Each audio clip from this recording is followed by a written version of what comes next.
Any of those Microsoft Teams meetings, lots and lots of online meetings, and when we're facilitating, when we're innovating, when we're doing our business growth planning and all of those things online, it can get so tiring, can't it, to be looking at a screen all the time. And for delegates, they're aiming to get so much stuff planned in and packed into their day that quite a lot I'm finding delegates have got meetings back to back to back, and they would really benefit from a little bit of time just to throughout the sessions, just to energize, relax a little bit so they can refocus and go again. So that's what this live's all about. It's all about how to energize those online meetings so that people stay engaged, continue having fun, and make the best of the session. And I'll be back with 5 different really creative energizers that you can use in your sessions just after this. This is the Idea Time Show with Dr. Jo North, helping facilitators expand their creativity, confidence and impact through the power of innovation in action. Gain confidence as a facilitator, confidence with the technology, and confidence with your content and event design. Tune in every week for practical tips, strategies, and interviews that will accelerate your personal and business success. And now, here's your host, Dr. Jo North.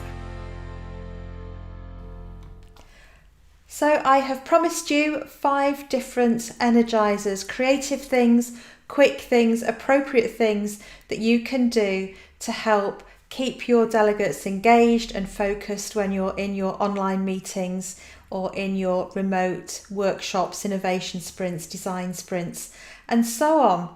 Now, of course, it's important to pick energizers that are right for you, that are right for your delegates, the subject that you're dealing with, and all of that. But people do like to have fun and enjoy themselves and just let loose for a minute or two. If it's done in the right way, and as long as they're feeling psychologically safe about doing that. So I hope you'll give these energizers a go. Practice them beforehand with some people that you're used to working with and you can experiment with before you actually launch them live on some new delegates. But what I would say is, be a bit brave, be a bit creative. I've actually got a whole blog that's got 26 different energizers that you can use, and I'll make sure I link to it down here so you can have a look at loads more. Obviously I can't do 26, so I've just picked 5 different ones. So the first thing is, why bother with energizers? Well, energizers are great because they disrupt thinking. So if you've got people who've been absorbed in one way of thinking, or maybe they're stuck on something, or maybe they've come in from doing something else and you need them to re-engage and think differently about your session, then these energizers are fantastic because they switch that mind up, they get people refocused, and they just really disrupt in a good way. They positively disrupt people's thinking to get them paying attention, to get them focused, and to get them into what it is that they're doing. So they're really great for that. I think they're also good for our well-being, and particularly when energizers involve some movements, just a little bit of movement, a bit of sort of stretch, or going to get something. And I'll explain what some of my favourites are in a second. So getting people moving so that we're not just sitting staring at a screen, and so they're not sitting staring at a screen either. Getting that movement in there, because we know that movement also stimulates brain activity, helps with focus, helps with concentration, helps with creativity. So getting that movement in from time to time really makes a difference, and it's more enjoyable.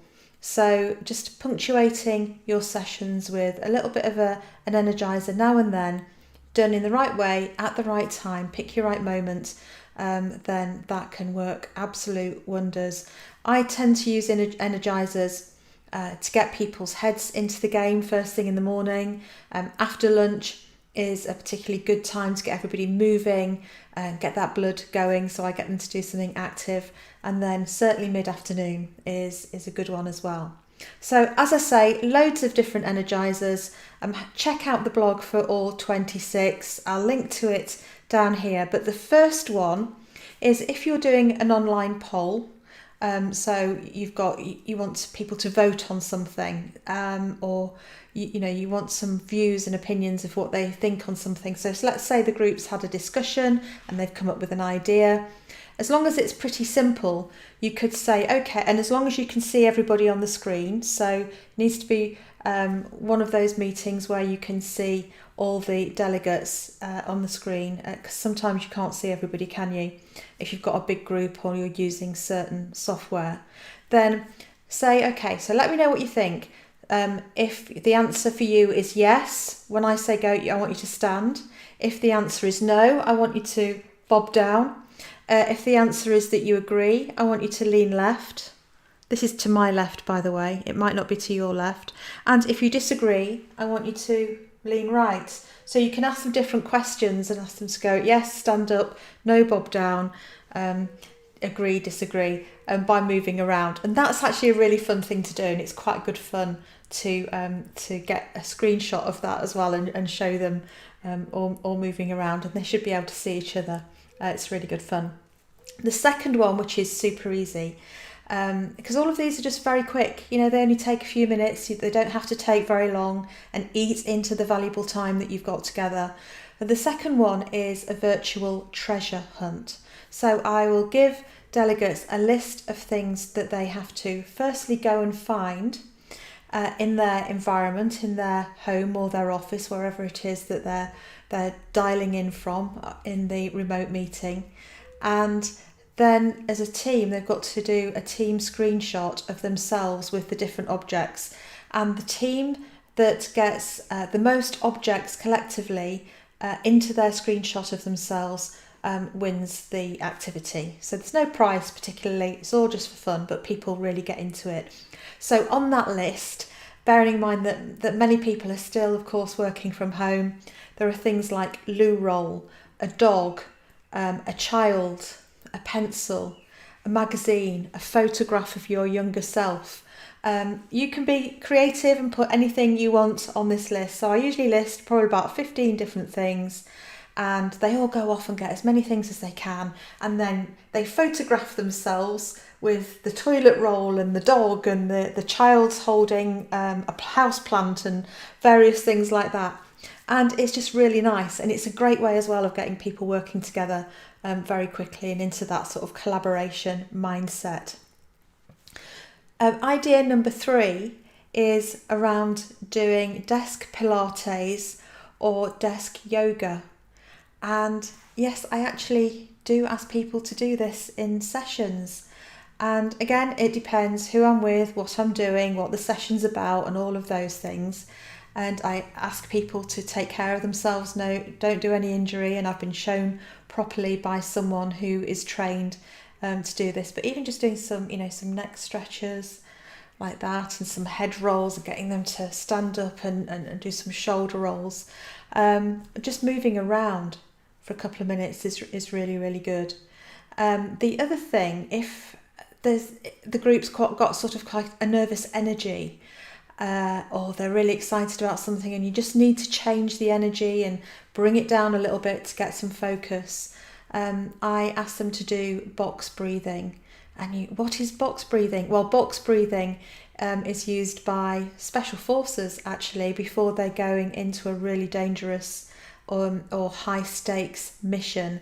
And all you do is you breathe in for the count of 4 and hold it, and then you breathe for 4, and then you breathe out for the count of 4, hold it, and then breathe in for the count of 4 again. And you just repeat that 2 or 3 times, and it just makes everybody go, oh, that's a really nice sigh. Okay, so I know you've got to be pretty confident to do some of these things, but try them, and people really appreciate it actually, of whatever their level of perceived, important seniority role. It really doesn't matter. These things benefit all of us, and I find that people do join in with these things, and we do have some fun along the way as well.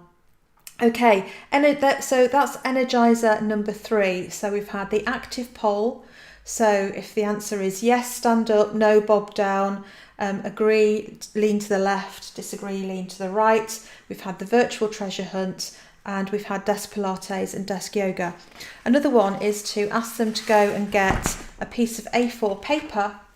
There we are, piece of A4 paper and some scissors. This is an old Boy Scouts and Girl Guides sort of thing. And I asked them to go into some breakout rooms and work out how they can make a loop with no breaks or joins that will go over a person, and they need to problem solve and try things together in their teams. So how can you take a simple piece of A4 paper and make a loop that's so big that a whole person could step through it with no breaks or joins? That means no staples, no glue, no blue tack, no tape, nothing. And I asked them to do that challenge. And how you do it, the answer is all they need to do, but it takes a little bit of a while for them to work it out. So you fold your paper in half, and then you make some different sort of cuts this way, turn it round and go that way. I've got one I prepared earlier here. So your paper, if you keep doing that, you end up with paper that looks like this, and then all you need to do is open it out and snip these bits here. I knew I shouldn't have never do these things live. So you snip these bits here, and it all opens up like a paper doll, really, into a giant. You can see it opening up here, a giant loop. See if I keep snipping those bits. If you have a look at the blog, I'll show you how to do this. So this, I've just ripped it, but that's, you take a big, an A4 piece of paper, you cut it up and you can get a giant loop out of it. And then, of course, they'll need to test it by people will have to actually step through it. That's quite a nice one to do after lunch. Allow them 10 to 15 minutes to give it a go, see how far they get. And sometimes they crack it and sometimes they do it in a different way from ones I've ever seen. So that's a really easy one to do as well. And the final one I've got for you is to ask everybody to select from a list of random numbers like 500, 0, bonus, 310, 55. So a random list of numbers. Don't give them too many, but give them plenty.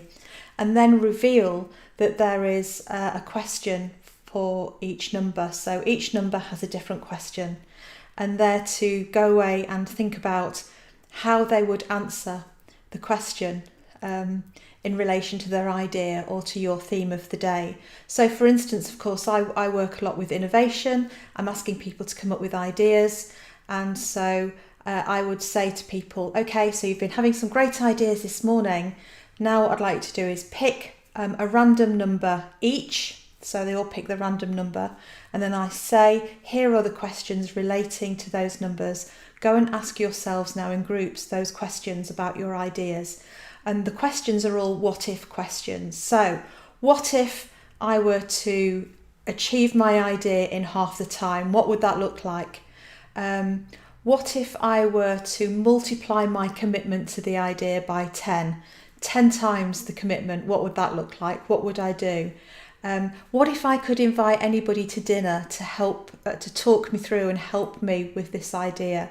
Who would I invite and why, and what would they say? So you can put some fun questions. In fact, I always put a few random ones in there. One of the ones I like to put in is, what if a camel wearing a woolly hat and a scarf came into the room? What would she say to you, and why would she be there? And it's just really, really interesting. Also, what if somebody to ask you one question that you didn't want to answer? What would that one question be, and why? Oh, so many different things you can do just to really punctuate what you're doing and get people energized, engaged, thinking, collaborating, and smiling. Because when people are smiling, when they're enjoying things, the endorphins are flowing. They're feeling good about being there. and it will also help them with the concentration, the focus and their engagement in the overall event. And they'll remember you as well for all the right reasons and look forward to coming to your events in the future. So I hope those 5 ideas have helped you. As I say, there's 26 ideas like that, all very simple, don't cost any money, just need a little bit of time, a little bit of thought, and you get these into your toolkit and you can just bring them out whenever you use them. If you feel that the energy is flagging, go, I think this needs an energizer, and I know just the energizer to use, and then go for it, practice them and then use them for real. So I hope that helps you. Go to the website www.bigbangpartnership.co.uk and go /resources. There's loads of free things there for you to check out, and don't forget to check out the full blog post that I'll put down here as well. 26 online energizers just for you. Okay, see you soon. Thanks for watching.